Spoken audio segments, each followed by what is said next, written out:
ఇప్పుడు ఎగ్జాంపుల్ మా ఇది ఉంది కదా, ఇది ఉంది కదా, ఇలా పెట్టారనుకుంటా. మీకు చెప్పారు ఇలా కింద పెడితే ఏమని వాటర్ ఇమేజ్ అని.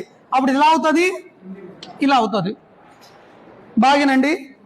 ఇట్ ఈస్ కాల్డ్ నార్త్, అంతేనా? North point. It is called south point.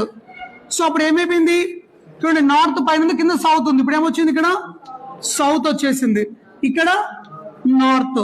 It is called water image guys. మీరు అలా కొట్టుకోవద్దండి, మీరు డాట్స్ పెట్టుకోండి. మళ్ళీ ఏదైనా సరే అని ఉంటుంది నన్ను అంతే. మా అప్పటిలోనే ఇది రూల్ నెంబర్ 1 అన్న. సౌత్ నార్త్ అవుతుంది, నార్త్ సౌత్ అవుతుంది. ఇప్పుడు ఎగ్జాంపుల్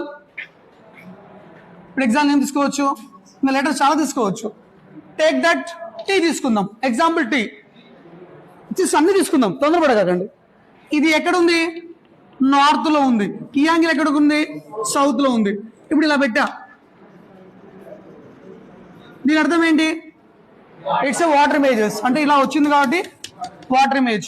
ఇప్పుడు ఇది సౌత్ ఉంది కదా, సారీ నార్త్ ఉంది కదా, అప్పుడు ఏమైపోవాలి, అది సౌత్ రావాలి. ఇదేమైపోవాలి, సౌత్ నార్త్ అయిపోవాలి. అయిపోయిందా? రివర్స్. ఇప్పుడు దీన్ని ఇలా మడిస్తే ఎగ్జాక్ట్ సెట్ అవుతుంది. మడచలేమండి దాన్ని.